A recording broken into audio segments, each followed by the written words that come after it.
ஹரி ஓம். அனைவருக்கும் நமஸ்காரம். இப்போ நாம பார்த்து கொண்டிருக்கிற வகுப்பு மனம். இப்போ மனம் அப்படிங்கிறது ஆத்மாவின் ஒரு அதிசய சக்தி அப்படின்னு நம்ம பார்த்தோம். இப்போ ஆத்மான்னா என்னங்க அப்படின்னு கேட்டப்போ, அந்த ஆத்மா தான் சுய அறிவு அப்படின்னு சொல்லி கொடுத்தோம். ஏன்னா நிறைய பேர் ஆத்மா அப்படிங்கிறத தவறா புரிஞ்சு வச்சிருக்கீங்க. ஏதோ சினிமாவில் சீரியலில் பார்த்துட்டு வெள்ளையா ஒரு உருவம் வரும், அதுதான் ஆத்மா அப்படிங்கிற மாதிரி புரிஞ்சுக்கிட்டு இருக்கீங்க. அதெல்லாம் மற்றவர்களால் தவறாக ஏற்றி வைக்கப்பட்ட எண்ணங்கள். உண்மையில் இங்க ஆத்மா அப்படிங்கிறது என்ன அப்படின்னா, நம்மிடத்தில் இருக்கின்ற சுய உணர்வு தான் ஆத்மா. சுய அறிவு தான் ஆத்மா. இப்ப இந்த ஆத்மா எங்கும் எதிலும் வியாபித்திருக்கிறது. எல்லை இல்லாமல் இருக்கிறது. இது ஒவ்வொரு உடலுக்குள்ளும் ஊடுருவி இருக்கிறது. அது கல்லு, மண்ணு மற்றும் மனிதன் வரைக்கும் இருக்கு. ஆனா அது பிரகாசிக்கிறதுல மாற்றம் இருக்கு. அதுதான் நம்ம பாடம். நம்ம பாடத்துல நீங்க என்ன புரிஞ்சுக்கணும் அப்படின்னா, அந்த சுய அறிவு, தூய அறிவு கல்லு மண்ணுலயும் இருக்கு, மனிதன்லயும் இருக்கு. அப்போ பரிணாமங்கள்ல பலவாறா இருக்கு. ஆனா அது பிரகாசிக்கிறதுல ஏன் மாறுபடுது அப்படின்னா, உடல் என்ற உபாதி. இப்ப அந்த உடல் என்ற உபாதியத்தான் நம்ம என்ன பண்றோம்? உபாதி அப்படிங்கிற வார்த்தைய உங்களுக்கு சமஸ்கிருத வார்த்தை அப்படின்னு புரியலன்னா, ஊடகம் அப்படின்னு சொன்னோம். அதாவது இப்போ ஒரு சூரியன் எப்படி நல்ல தெளிந்த நீர்ல விழும்போது அதனுடைய முழுமையான பிம்பம் அப்படியே பிரகாசிக்கும். கலங்கிய நீர்ல விழும்போது அதனுடைய முழுமையான பிம்பம் பிரகாசிக்காது. அந்த நீரினுடைய கலங்கத்தினால தெளிவில்லாம இருக்கும். அப்ப அதற்கு காரணம் பூமியில இருக்கிற நீர் தானே தவிர சூரியன் இல்லை இல்லையா? அது மாதிரி தான் இங்க ஆத்மா அப்படிங்கிற சுய அறிவு பிரகாசிப்பதற்கு காரணம் உடல்களினால் மாறுபட்டு தெரிவதாக தெரியுது. ஆனா ஆத்மாவில் எந்த மாற்றமும் இல்ல. அத நீங்க நல்லா புரிஞ்சுக்கணும். அப்ப அப்படி பார்க்கும்போது அந்த தூய அறிவாகிய அந்த சுய அறிவு தான் இங்க திரிபுட்டியில, முப்புடியில நம்ம இடத்துல நடைமுறையில இருக்கு. அது எப்படி இருக்கு? பார்ப்பான், பார்வை, பார்க்கப்படும் பொருள் அப்படின்னு 3 நிலையில சொல்லலாம். அல்லது அனுபவிப்பவன், அனுபவம், அனுபவிக்கப்படும் பொருள் இப்படியும் சொல்லலாம். எல்லாமே திரிபுட்டி, முப்புடி. இப்போ இந்த அனுபவம் அப்படிங்கிறது யாருக்கு நிகழுது? அல்லது பார்ப்பவன் என்பவன் யார்? அப்படி நீங்க உங்களுக்குள்ளேயே கேள்வி கேட்டு பார்த்தீங்கன்னா, உங்களுக்கு உங்க சுய அறிவு தான் அதுக்கு காரணம் தெரியும். ஏன்னா நீங்க அந்த சுய அறிவாக இருக்கிறதுனால தான் உங்களுக்கு எந்த அனுபவமும் நிகழுது. இல்லன்னா உங்களுக்கு எந்த அனுபவமும் கிடையாது இல்லையா? எந்த அனுபவமும் உங்களுக்கு தெரியாது. அப்ப இங்க அனுபவிப்பவன், அனுபவம், அனுபவிக்கப்படுபவைகள் அப்படிங்கிற விஷயத்த நம்ம ஆழ்ந்து பார்க்கும்போது, இங்க நம்முடைய விழிப்பு நிலையில நமக்கு நிகழ்கின்ற அனுபவங்கள் எல்லாமே, நான் எனும் சுய அறிவில், தன்னிருப்பில் அறியப்படுகிறது. அதுதான் இங்க முக்கியமான விஷயம். அதாவது நான் இருப்பதினால் தான் இது எனக்கு அனுபவம் ஆகுது அப்படிங்கிறது தான் என்னுடைய சுயம், என்னுடைய இருப்பு, என்னுடைய இயல்பு. அப்படி நான் இருந்து கொண்டு இங்கு எல்லா வடிவங்களிலும் செயலாற்றி நான் எல்லாவற்றையும் அறிந்து கொண்டிருக்கிறேன். அப்ப அப்படிப்பட்ட சுய அறிவு என்ன பண்ணுதுன்னா, ஒரு ஊடகத்தை பயன்படுத்துதுன்னு நான் சொல்றேன். அந்த ஊடகம் தான் இந்த மனசும், உடலும். இப்ப நான் என்ன பார்க்கறதுக்கு ஒரு ஊடகத்தை பயன்படுத்துறேன் இல்லையா? கண்ணாடி. அது மாதிரி. இப்ப நான் என்ன பார்க்கணும்னா, நான் போய் கண்ணாடி முன்னாடி நின்னா நான் என்ன பார்க்கலாம். அப்ப கண்ணாடி தான் என்ன காட்டிக் குடுக்குற ஒரு ஊடகம். அது மாதிரி இங்க அந்த சுய அறிவு தன்னை பார்ப்பதற்கு, தன்னையே அனுபவம் ஆக்குவதற்கு ஒரு ஊடகத்தை பயன்படுத்துறது தான் இந்த உடம்பும், மனசும் அப்படின்னு நீங்க புரிஞ்சுக்கிட்டீங்கன்னா, உங்களுடைய ரியாலிட்டி, உங்களுடைய சோர்ஸ் உங்களுக்கு எளிமையா புரியும். அப்ப அந்த இருப்பு என்ன பண்ணுதுன்னா, அந்த இருப்பு தான் அறிவா இருக்கு. நம்மகிட்ட உள்ள சுய அறிவா இருந்துகிட்டு, இங்க எல்லாம் அறியும் அறிவாக வெளிப்பட்டு கொண்டிருக்கு. அதனுடைய அனுபவங்கள் தான் இங்க நமக்கு இந்த புலன்கள் வழியாகவும் அறியப்படுகிறது. ஆனா அப்படிப்பட்ட அந்த சுய அறிவே என்ன பண்ணுதுன்னா, ஆழ்ந்த உறக்கத்துல தன்னை வெளிப்படுத்தாம ஒளிஞ்சுக்குது. ஏன் ஒளிஞ்சுக்குது? அந்த சுய அறிவு ஆழ்ந்த உறக்கத்தில தற்காலிகமாக மறைந்திருந்தாலும், தன்னை தான் அறிந்து கொண்டே இருப்பதினால் தான் அது நம்ம தூக்கத்தை விட்டு விழித்து எழுந்தவுடனே, நான் நன்றாக தூங்கினேன் அப்படின்னு நம்மளால சொல்ல முடியுது.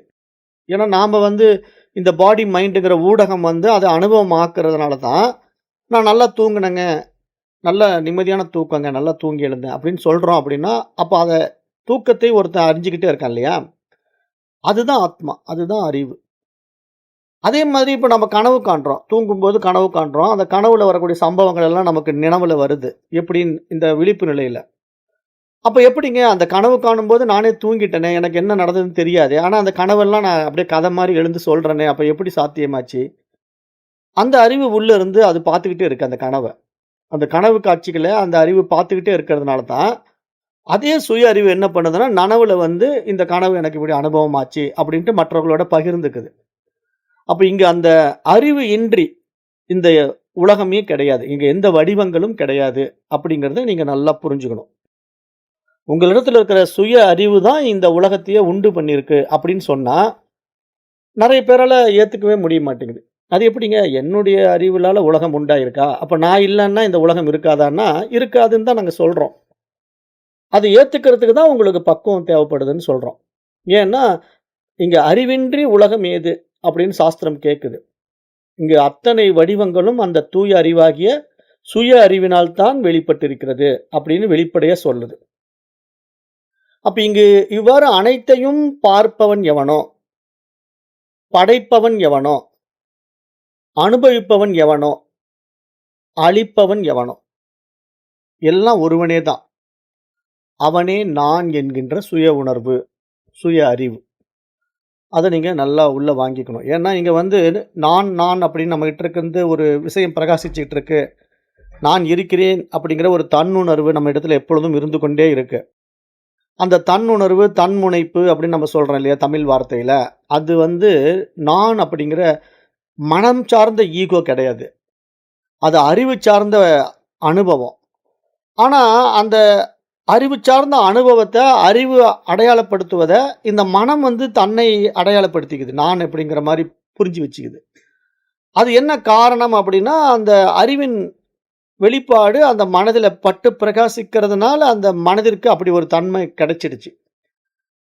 அந்த தன்மை எப்படி கிடைச்சது? மனதுக்கு எப்படிங்க அப்படி ஒரு அனுபவம் கிடைக்குமா? அந்த அறிவினுடைய பிரகாசம் மனதில பட்டா, அந்த மனமே அறிவாக மாறிவிடுமா? எனக்கு புரியலைங்களே அப்படின்னா, திருப்பியும் நான் உங்களுக்கு அந்த கண்ணாடி ஓமானமே தான் சொல்லணும். ஏன்னா, உங்களுக்கு புரிய வைக்கிறதுக்காக. இப்ப நான் இருக்கிறேன் அப்படின்னா, என்னை பற்றி நான் தெரிஞ்சு கொள்றதுக்கு ஒரு ஊடகத்த உண்டு பண்ணி, கண்ணாடியில போய் நான் நின்னு பார்க்குறேன். கண்ணாடியில என்ன மாரியே ஒரு உருவம். என்ன மாரியே கண்ணு, என்ன மாரியே காது, என்ன மாரியே மூக்கு, முகம், கை, கால் எல்லாம் வச்சுக்கிட்டு ஒரு உருவம் கண்ணாடிக்குள்ள இருக்கு. ஆனா, அந்த உருவம் நானே தான். ஆனால் அது எப்படி கண்ணாடியே உருவாக்குனதானா? இல்ல. நான் இருக்கிறதுனால கண்ணாடியில இருக்கு. அப்ப என்னுடைய வைபவம் எல்லாமே கண்ணாடி மூலமா வெளிப்படுதா? இல்லையா? நான் சிரிக்கிறேன்னா, கண்ணாடி என்ன பார்த்து சிரிக்குது. நான் அழுவுறேன்னா, கண்ணாடி என்ன பார்த்து அழுவுது. நான் கோபப்படுறேன் அப்படின்னா, கண்ணாடியும் என்ன பார்த்து கோவப்படுது. அப்ப எல்லாமே என்னுடைய ரியாலிட்டி தானே. என்னுடைய இயல்பு தானே கண்ணாடி பிரதிபிம்பித்து காட்டுது. இதுல ஒண்ணும் சந்தேகம் இல்லையே உங்களுக்கு? அப்ப கண்ணாடி முன்னாடி போய் நின்னு, நான் என்னென்ன செய்கைகள் செய்றேனோ, அது பூரா அப்படியே பிரதிபிம்பித்து காட்டுவது கண்ணாடியின் இயல்பு. அது மாதிரி தான் இங்க மனசு. அப்ப மனம் என்ன பண்ணுதுன்னா, அது தன்னுடைய வெளிப்பாட்டை உள்ளிருந்து அப்படியே வெளிப்படுத்தும். அதனுடைய இயல்பு அது. ஆனா, நீங்க உள்ள என்ன குடுக்குறீங்க அப்படிங்கிறது தானே. இப்ப கண்ணாடியில நீங்க என்ன காட்டுறீங்களோ, அதத்தானே அது திருப்பி குடுக்க போகுது. கண்ணாடி முன்னாடி போய் நீங்க சிரிச்சீங்கன்னா, அது சிரிச்சு காட்டப் போகுது. நீங்க மொறச்சீங்கன்னா, அது மொறச்சு காட்டப் போகுது. அப்ப இந்த 2மே உங்களால தானே நடக்குது கண்ணாடிக்கு. அப்ப நீங்க வந்து மொறச்சிட்டு, கண்ணாடி மொறைக்குதுன்ட்டு, "நீ எப்படி என்ன மொறைக்கலாம்?" அப்படின்னு கண்ணாடி கிட்ட சண்டைக்கு போனா யார் தப்பு? அது நம்முடைய தப்பு தானே. நாம போய் கண்ணாடி முன்னாடி நின்னு மொறச்சு பார்த்துட்டு, "கண்ணாடி என்ன பார்த்து மொறைக்குதுங்க. 2ல 1 பார்த்துர்றேன்" அப்படின்னு சொன்னா, அது நம்முடைய அஞ்ஞானம், அறியாமை தானே. அது மாதிரி தான் இங்க மனிதர்கள் என்ன பண்றாங்கன்னா, தன்னுடைய மன அழுக்குகள வெளிப்படுத்திட்டு, உலகமே சரியில்லங்கிறாங்க. இந்த உலகம் வந்து மோசங்க, எல்லாமே ரவுடித்தனமா இருக்குங்க, அயோக்கியன்களா இருக்கானுங்க, அப்படி இருக்கிறானுங்க, இப்படி இருக்கிறானுங்க அப்படின்ட்டு, இந்த உலகத்த பத்தி என்னென்ன விஷயங்கள ஒருத்தரு சொல்றாரோ, அது பூரா அவருடைய மனம் தான். அவருடைய மனசே தான் அந்த உலகமா விரியுது. அப்ப இந்த உலகம் ஒருவனுக்கு சந்தோஷமா இருக்கிறதுக்கும், இந்த உலகம் ஒருவனுக்கு துக்கமா இருப்பதற்கும், அல்லது இந்த உலகம் ஒருவனுக்கு பயமா இருப்பதற்கும், எப்படி வேணா எடுத்துக்கங்களேன். இது எல்லாமே உங்களுடைய மனம் தான். உங்களுடைய மனமே தான் இந்த உலகத்த உங்களுக்கு சந்தோஷமா காட்டுறதாவும் இருக்கு. உங்களுடைய மனசே தான் இந்த உலகத்த பயமுறுத்துவதாக இருக்கு. உங்களுடைய மனசே தான் இந்த உலகத்துல துக்ககரமா, சோகமா இருக்கிற மாரி இருக்கு. அப்ப இதுக்கு காரணம் நீங்க தானே தவிர, உலகம் கிடையாது. உலகம் என்ற கண்ணாடி கிடையாது. அப்ப கண்ணாடியில எந்த தப்பும் இல்ல. தப்பு பூரா நம்மிடத்துல தான் இருக்கு. அப்படிங்கிறத நம்ம தெளிவா புரிஞ்சுக்கிட்டா, நாம எப்படி பிரகாசிக்கணும்? நம்ம கண்ணாடி முன்னாடி போய் சிரிச்சா போதும் இல்லையா? கண்ணாடி நம்மள பார்த்து சிரிக்கும் இல்லையா? அப்ப இங்க நம்முடைய ரியாலிட்டிய நாம எப்படி வெளிப்படுத்துறோமோ, அப்படித்தான் உலகம் நமக்கு விரியும். அதுதான் இங்க சாஸ்திரம் சொல்லிட்டே இருக்கு. அப்ப அப்படி சொல்லும்போது நம்முடைய உண்மை தன்மைய உணர வைப்பதற்காக தான் ஞானிகள் என்ன பண்றாங்கன்னா, நமக்கு ஒரு அழகிய உபதேசமா அத வெளிப்படுத்துறாங்க. அதுக்கு தான் மகா வாக்கியம். தத்துவமசி.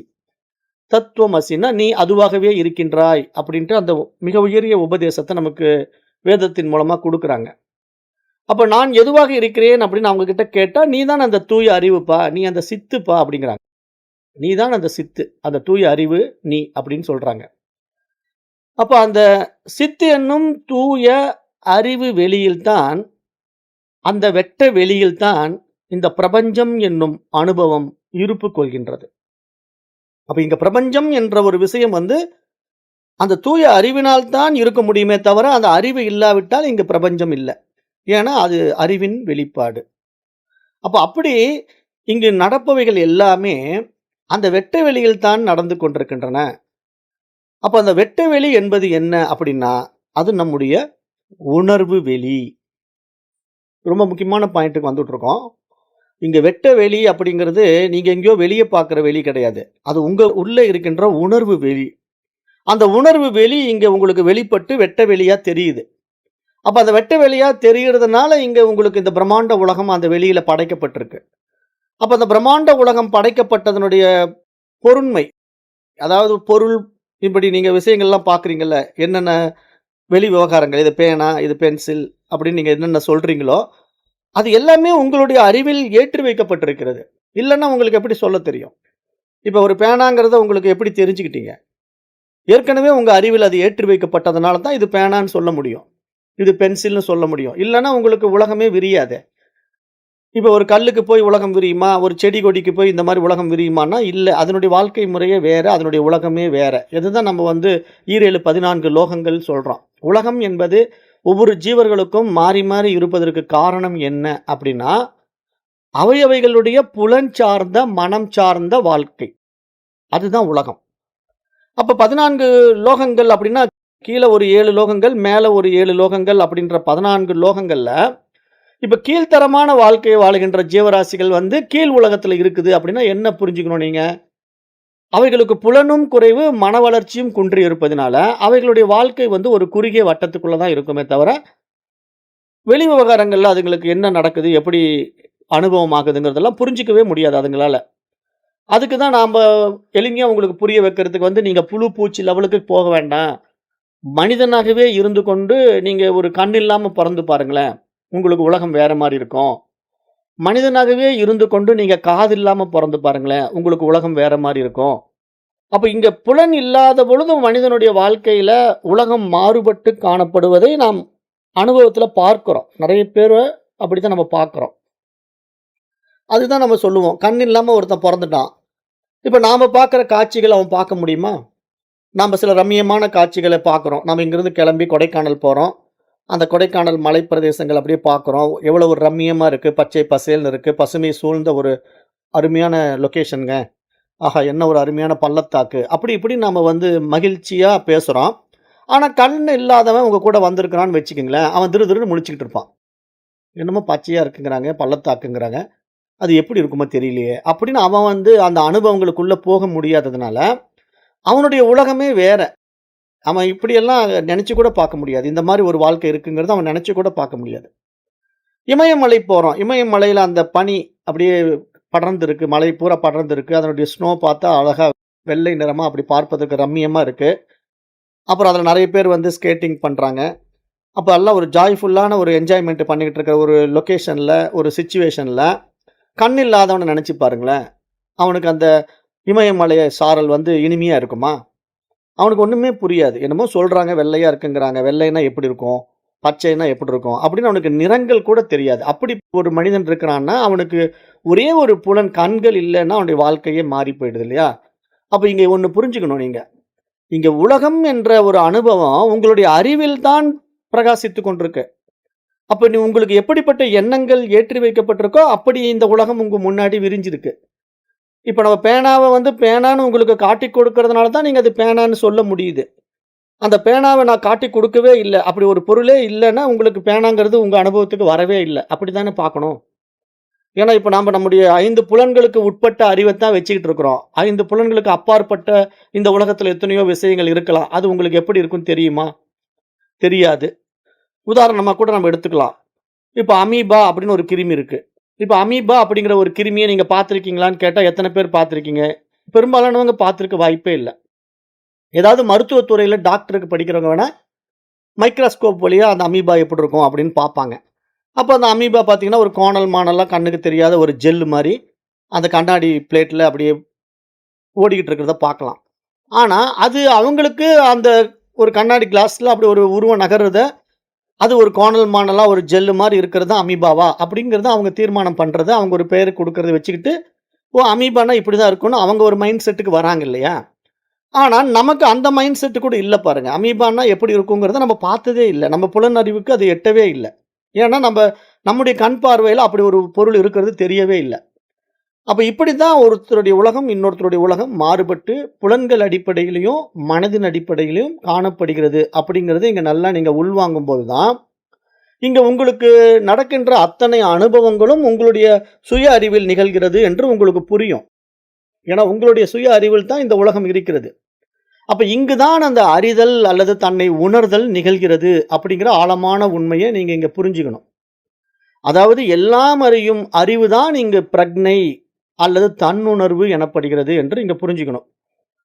பிரக்ஞை அப்படின்னா என்ன? அந்த உணர்வுன்னு பேரு. பிரக்ஞை, பிரஜ்ஞானம் பிரம்மா.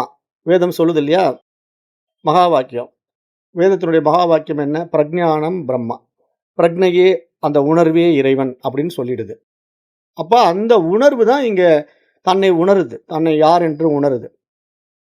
அப்ப அத்தகைய தன்னுடைய சுய உணர்வில், சுய அறிவில் தான் இங்க எல்லாம் இருப்பு கொண்டுள்ளது. அதன் வாயிலாகத்தான் இங்க எல்லாம் அறியப்படுகின்றது. அப்ப அதற்கான கருவிகள் தான் நம்மிடத்தில் இருக்கின்ற 5 புலன்களும், மனமும் என்பதை நாம் நன்றாக இங்க புரிந்து கொள்ள வேண்டும். அப்ப அவைகளைக் கொண்டு அனைத்தையும் அறியும் அறிவாக அந்த சுய அறிவு அல்லது தன் உணர்வு, தன்னைத்தான் அறிந்து கொள்ளும் தன்னிலைக்கு பெயர்தான் இருப்பு என்று இங்க நல்லா நீங்க புரிஞ்சுக்கணும். ஏன்னா, இங்க ஐ ஆம்னஸ் ஸ்டேட் அப்படிங்கிறது என்னன்னா, நான் இருக்கிறேன் அப்படின்னு ஒருத்தர் சொல்ல முடியும் அப்படின்னா, அது சுய உணர்வு, சுய அறிவு உள்ளவனால் மட்டும் தான் சொல்ல முடியும். வேற எந்த ஜீவராசிகளும் நான் இருக்கிறேன் என்று சொல்லவே முடியாது. இப்ப ஒரு ஆடோ, மாடோ நான் இருக்கிறேன்னு சொல்லுமான்னா சொல்லவே சொல்லாது. அதற்கு கீழ் ஜீவராசிகள் ஒண்ணுமே சொல்லாது. அப்ப இங்க அறிவு பரிமாணம் என்பது படிப்படியாக பரிணமித்து பல்வேறு ஆற்றல் மயமாக இங்கு மாறி ஒரு ஆற்றல் வேறு ஒரு ஆற்றலாக பரிணமித்து காணப்படுகின்ற இந்த நிலையில, இங்க மனிதன் என்ற ஒரு ஆற்றலுக்குள்ள நம்ம வரும்போது, நல்லா புரிஞ்சுக்கணும். இங்க அறிவினுடைய வெளிப்பாடு தான் இங்க சக்தி, இயற்கை எல்லாமே. அப்ப அந்த சுய அறிவு என்ன பண்ணுதுன்னா, தன்னை ஒரு அறிவு ஒளியாக வெளிப்படுத்தி பார்ப்பதற்கான வைபவத்த நிகழ்த்துது. அந்த நிகழ்வுல இங்க பல்வேறு பிறவிகள், உடல்கள் கிடைக்குது. அதுல எந்த மனித உடல் இந்த மாரி அறிவு பரிமாணத்துல தன்னை அறிய விரும்புதோ, அந்த நிலையில அது தன்னுணர்வை தான் அறிந்து கொள்ளும் தன்னிலைக்கு பெயர் தான் இங்கு இருப்பு என்று சாஸ்திரம் வெட்ட வெளிச்சமா சொல்லிடுது. அப்ப அந்த இருப்பு தான் நம்மள நான் இருக்கிறேன் என்ற தன்னிருப்பை தான் உணர்கின்ற உயர் பரிமாண அனுபவம் என்று பார்க்கிறது.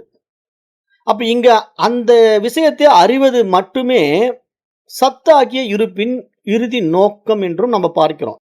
ஏன்னா இங்க இருப்புங்கிற வார்த்தைக்கு வந்து சமஸ்கிருத சொல் என்ன? சத்து. அப்ப சத்துன்னா இருப்புன்னு அர்த்தம். அப்ப அந்த சத்து வந்து நான் இருக்கிறேன் என்று சதா தன்னை உணர்ந்து கொண்டே இருக்கின்ற அந்த நிலைக்கு பெயர் தான் இங்கு சிவம் என்றும் சொல்லப்படுகிறது. அப்ப சிவம் அப்படின்னா அங்க என்ன இருக்கு? நான் இருக்கிறேன் என்ற தன்னுணர்வு இருக்கு. பிரக்ஞை இருக்கு. பிரக்ஞை, பிரக்ஞன் அப்படி நல்லா புரிஞ்சுக்கணும். அப்ப அந்த பிரக்ஞை இருப்பதினால் மட்டுமே தன்னை சிவம் என்று அது அறியும். அந்த பிரக்ஞை இல்லாவிட்டால் அது சவமாக இருக்கும். அது சிவமாக இருக்க முடியாது. ஏன்னா இங்க சவம் அப்படின்னா அங்க அனுபவம் இல்ல, உயிர் இல்ல, உணர்வு இல்ல. அதை தான் நம்ம சவம் என்று சொல்றோம். அப்ப எந்த ஒரு பொருளுக்கு உணர்வு இருக்கிறதோ, உயிர் இருக்கிறதோ, அதுதான் சிவம். அப்ப அந்த சிவம் தன்னை தான் அனுபவமாக்குகின்ற ஒரு அரிதான நிகழ்வ நிகழ்த்திக் கொண்டே இருக்கு. அந்த நிகழ்வுக்கு பேர் தான் இங்க சித் என்ற அனுபவம். அதாவது சத்து என்ன பண்ணுதுன்னா, தன்னுடைய சித் என்ற அறிவின் மூலமா அனைத்தையும் அறிகின்றது என்று நம்ம பார்க்கிறோம். இது நான் ஏற்கனவே இந்த பாடத்த நான் உங்களுக்கு சனாதன தர்மத்தின் வழியில, சைவ சித்தாந்தத்தினுடைய வழியிலயும் உங்களுக்கு புரிய வச்சிருப்பேன். அதாவது சிவமும் சக்தியும் சேரும்போது தான் அங்கு ஆனந்தம் நிகழ்கிறது. அதுதான் அர்த்தநாரீஸ்வர தத்துவம் அப்படின்ட்டு சைவ சித்தாந்தம் அதை வெளிப்படுத்தும். ஏன்னா அர்த்தநாரீஸ்வரர் அப்படின்ற ஒரு வடிவம் இருக்கு இல்லையா? நம்முடைய வழிபாட்டு முறைகள்ல இருக்கு. அதாவது ஆண் பாதி, பெண் பாதி. இந்த 2 உருவமும் இணைஞ்சிட்டா அதுக்கு பேரு அர்த்தநாரீஸ்வரர். அர்த்த அப்படின்னா பாதி, நாரின்னா பெண்ணு. அப்ப இங்க அர்த்தநாரி அப்படின்னா பாதி பெண் உருவத்தில இறைவன் இருக்கிறான் இல்லையா? அதுதான் அர்த்தநாரீஸ்வரன்னு சாஸ்திரம் சொல்லும். அது சைவ சித்தாந்தமும் அந்த இறைவன அப்படிதான் பார்க்கும். ஆனா இங்க உண்மை என்னன்னா, அந்த சிவத்துல பாதி என்ன இருக்குங்க? நாரிங்கிற பெண் வடிவம் சேர்ந்துருச்சா? அத நாம ஒரு உருவத்துல பார்த்தா ஆணும், பெண்ணும் சேர்ந்திருக்கிற மாரி நமக்கு தெரியுதா? ஆனா உண்மையில அங்க ஆணும், பெண்ணும் சேரல. அங்க அறிவும், மனமும் சேர்ந்திருக்கு. அங்க அறிவும், மனமும் சேர்ந்திருக்கிறத இப்படி பூடகமா காட்டுறாங்க. மகான்கள் அத பாமரனுக்கும் புரிய வைப்பதற்காக அப்படி ஒரு பூடகமா பரிபாஷையில நமக்கு புரிய வைக்க பார்க்குறாங்க. அப்ப அதத்தான் நம்ம இங்க புரிஞ்சுக்கணும். அப்ப இங்க அறிவும், மனமும் ஒன்றாக இணைந்திருந்தா அதுக்கு பேரு அர்த்தநாரீஸ்வரன். அர்த்தநாரீஸ்வரன் அப்படின்னா அர்த்த நாரி. பாதி பெண் வடிவத்திலே இருக்கிறான். அப்ப அந்த பெண்ண தான் நம்ம சக்தி என்று சொல்றோம். அம்பாள் என்று சொல்றோம். அப்ப அந்த அம்பாள்ங்கிறது தான் இங்க மனசு. இங்க சிவம் என்பது தான் இங்க அறிவு. அதாவது ஆண்பால், பெண்பால்ல பார்க்கும்போது, ஆண் என்பது சிவம், பெண் என்பது சக்தி. அப்ப இந்த சிவமும், சக்தியும் சேர்ந்தது இந்த உலகம். சிவமும், சக்தியும் சேரலன்னா இந்த உலகம் இருக்காதுல்ல. ஏன் எப்படி சிவமும், சக்தியும் சேர்ந்தா உலகம் இருக்கு? உலகம்ங்கிற ஒரு விஷயம் எப்படி ஆனந்தம் கொடுக்குதுங்க? இப்ப நாம நினைச்சுக்கிட்டு இருக்கிற மாரி, நம்முடைய சராசரி உலக வாழ்க்கையில ஒரு ஆணும், பெண்ணும் சேர்ந்தா ஒரு சிற்றின்ப சுகம் இருக்கா? அந்த சுகம் நமக்கு ஒரு தற்காலிகமான சுகம். கொஞ்ச நேரத்துல ஒரு சந்தோஷத்த குடுத்தாலும், அது நிரந்தர சுகமா இல்லல்ல. அது ஒரு ஆணும், பெண்ணும் சேருகின்ற ஒரு சுகம் என்பது தற்காலிக சுகம். ஆனால், உண்மையிலேயே இங்க அறிவும், மனமும் சேருகின்ற சுகத்தை ஒருத்தன் உணர்ந்துட்டான்னா, அது நிரந்தர சுகம். அந்த சுகம் ஒரு பேருணர்வு அனுபவம். அது ஒரு சாதாரண சுகம் அல்ல. அந்த இன்பம் இருக்கு இல்லையா? அது பேரின்பம் என்று சாஸ்திரம் சொல்லுது. அதாவது ஒரு ஆணும், பெண்ணும் சாதாரணமா ஒரு உலகியல் தேவைக்காக சேரும்போது, ஒரு குழந்தை பெறுவதற்காக சேரும்போது வருகின்ற சுகம் இருக்குது, ஒரு இன்பம் இருக்குன்னா, அது ஒரு சிற்றின்பம். ஒரு சிறிய இன்பம். அது தற்காலிகமா போயிடும்.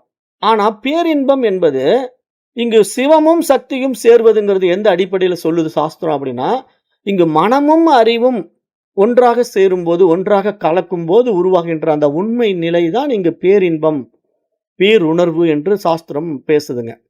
இந்த 2யுமே பிரிக்க முடியாது. இங்க 2யுமே பிரிக்கக்கூடாது. நெறைய பேர் இத பிரிச்சு, நீ வேறு, நான் வேறு அப்படிங்கிற அந்த பேதமை புத்தி பெரும்பாலானவங்ககிட்ட இருக்கிறதுனால தான் நானு மீண்டும், மீண்டும் உங்களுக்கு இந்த பாடத்திட்டத்துல நீங்க நெறைய ஆத்மாக்கள் இருப்பதா சொல்லிக்கிறீங்க. அது தவறான அணுகுமுறை. 2 ஆத்மாக்கள்லாம் கிடையாது. இருப்பது ஒரே ஆத்மா. அது இறைவன் மட்டும் தான் பரமாத்மா அப்படின்னு நான் பலமுறை உங்களுக்கு புரிய வச்சாலும், அது என்னமோ நீங்க புரிஞ்சுக்கவே மாட்டேங்கிறீங்க. அது என்ன காரணம்னு என்னாலயும் புரிஞ்சுக்க முடியல. அதாவது உங்க மனசு அந்த அளவுக்கு இன்னும் பக்குவமாகல அப்படிங்கிறத பார்க்க வேண்டியதா இருக்கு. அப்ப இங்க உண்மையில என்னன்னா, சிவம் மட்டும் தான் இருக்கு. அந்த சிவத்தினுடைய சக்தி, அதனிடமிருந்து வெளிப்படுகின்ற ஒரு சக்தி தான் இங்க பார்ப்பதற்கு 2ஆக இருப்பது போல தெரியும். ஆனா, அது எப்படி 2ஆக மாறும்? 2ஆக இருக்க முடியாது இல்லையா? அதுக்கு தானே நான் கண்ணாடி ஓமானம் சொல்லிக்கிட்டே இருக்கிறேன். இப்ப நான் என்னுடைய சக்தியினால ஒரு கண்ணாடிய உருவாக்கி, அந்த கண்ணாடியில போய் நான் என்ன பார்த்தா, என்ன மாரியே இன்னொரு உருவம் இருக்குங்கிறதுக்காக நான் 2 ஆளா ஆயிட்டேனா? அப்படி மாற மாட்டேன்ல. 2 ஆளா நான் எங்க ஆயிட்டேன்? நான் மட்டும் தான் இருக்கிறேன். ஆனா, என்னால் வடிவமைக்கப்பட்ட ஒரு கண்ணாடியே என்னை நான் இருப்பது போல இன்னொரு உருவத்துல காட்டுதுங்கிறதுக்காக, நான் 2 பேரா இருக்கிறேன் அப்படின்னு சொல்றது எனக்கு எப்படி ஒரு அஞ்ஞானமோ, என்னுடைய அறியாமையோ, அப்படி புரிஞ்சுக்கணும் நீங்க. இறைவன் மட்டும்தான் இருக்கிறான். இறைவன் தன்னை வெளிப்படுத்துகின்ற வைபவத்துல இந்த சக்திய, இந்த பிரபஞ்சத்த உண்டு பண்றான். அப்ப இங்க இந்த பிரபஞ்சம் அப்படிங்கிறது உண்மையில என்ன தெரியுமா? மைண்டே தான். இப்ப நம்ம மைண்ட பத்தி பேசிக்கிட்டு இருக்கிறோம். பாடம் மாறி போகவே கூடாது. இப்ப நம்ம படிக்கிற பாடம் வந்து மைண்ட் டாபிக், மைண்ட் சீக்ரெட். அப்ப மனசுன்னா அதுதான் யுனிவர்சல். மைண்ட் தான் இங்க கிரியேஷன உண்டு பண்ணியிருக்கு. மனசு தான் இவ்வளவு பெரிய பிரம்மாண்டத்த படைச்சிருக்கு. அப்ப இந்த படைப்பே, இந்த பிரபஞ்சமே யாருங்க அப்படின்னு கேட்டீங்கன்னா, மைண்ட் தான். யாரிடமிருந்து மைண்ட் வந்ததுங்க? இந்த படைப்பு யாரிடத்திலிருந்து வந்ததுங்க?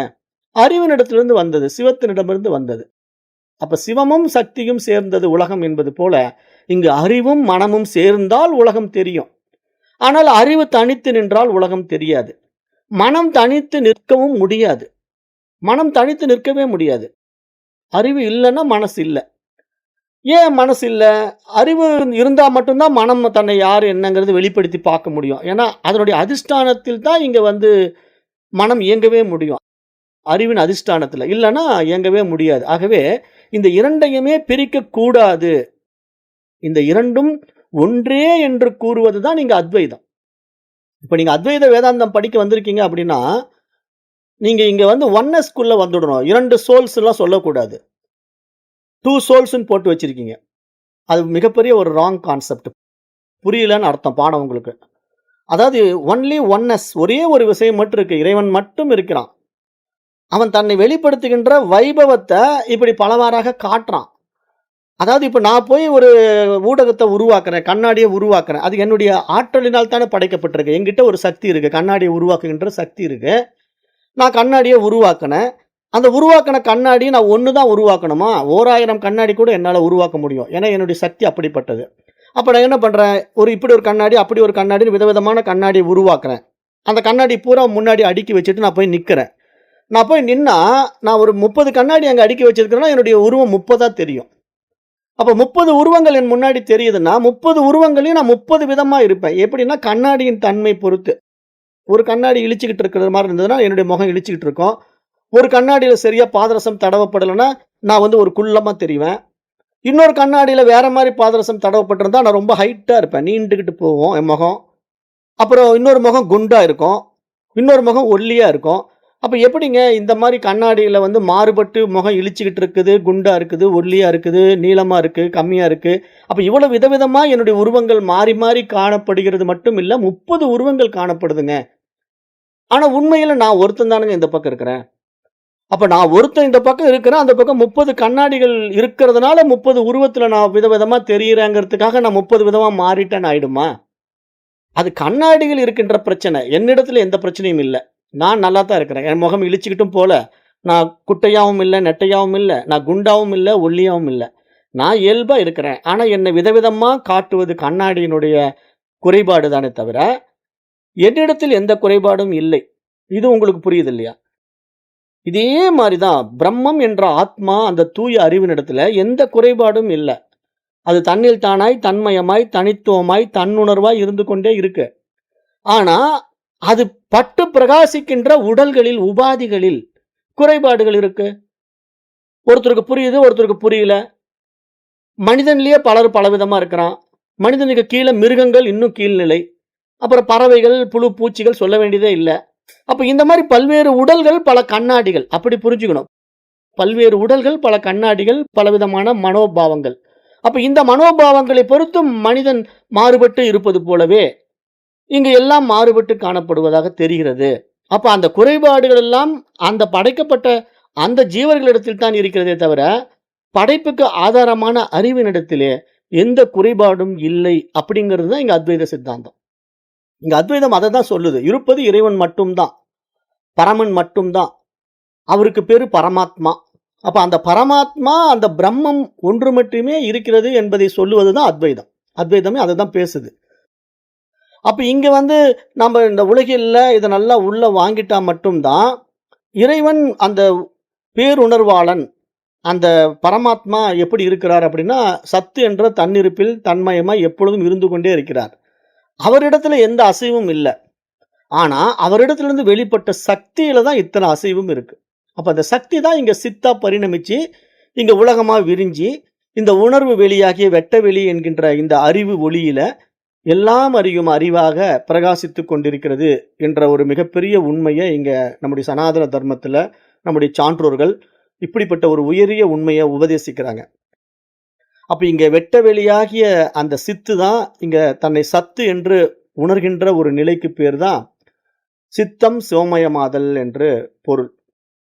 அதாவது சித்தம் சிவமயம் அப்படின்னு சொல்றாங்க இல்லையா, மகான்கள் எல்லாம் பரிபாஷையில பேசுவாங்க. அந்த சித்தம் என்பது அந்த அறிவு தன்னை சிவமாக உணர்கின்ற நிலை. அதுதான் நம்ம இங்க அடைய வேண்டிய இலக்கு. அப்ப அந்த நிலை தான் இங்க சாஸ்திரம் வந்து இப்படி பல பரிமாணங்கள்ல பேசிக்கிட்டே இருக்கும். இங்கு படைக்கப்பட்டவைகள் எல்லாமே மனம் உண்டாக்கிய விசய சுகங்கள். அப்ப அந்த மனம் எப்படி இதையெல்லாம் உண்டாக்குது அப்படின்னா, அது அறிவின் அதிஷ்டானத்துல உண்டாகுது. ஆனா இப்படி உண்டான எதுவுமே அறிவுக்கு சம்பந்தம் இல்லாம தான் இருக்கும். அறிவு அதுல போய் ஒட்டவே ஒட்டாது. ஏன்னா அறிவு வந்து தன்னுடைய அதிஷ்டானத்துல எல்லாத்தையும் வெளிப்படுத்தி காட்டும். ஆனா அதுல சம்பந்தப்படாது. அதுக்கு நீங்க ஓமானம் வந்து நம்ம கண்ணாடி சொன்ன மாரி திரைப்படம், இது மாரி நெறைய ஓமானங்கள் எல்லாம் உங்களுக்கு சொல்லி புரிய வச்சுட்டே இருக்கோம். திரைப்படமும் அப்படிதான். அந்த வெள்ளை திரையில வந்து எதுவும் ஒட்டாது. ஆனா அந்த வெள்ளை திரையில தான் படம் ஓடிக்கிட்டு இருக்கும். அந்த வெள்ளை திரையில தான் தண்ணி அருவி அப்படியே கொட்டும். நீர்வீழ்ச்சி கொட்டிக்கிட்டு இருக்கும். ஆனா அந்த திரை வந்து நனைந்து போகாது. அதே வெள்ளை திரையில தான் ஒரு குண்டு வெடிச்சு அப்படியே நெருப்பு பத்திக்கிட்டு திபு திபுன்னு எரியும். ஆனா அந்த வெள்ளை திரை பத்திக்காது.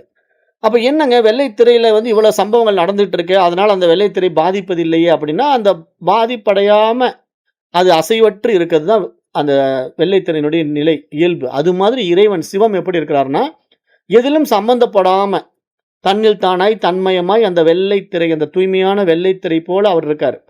ஆனா அவர் மீது இந்த உலகம் என்ற பிரபஞ்சம் ஏற்றி வைக்கப்பட்டிருக்கு. அது அவருடைய ஆற்றல், அவருடைய வைபவம். அப்ப அதுதான் இங்க மைண்ட்.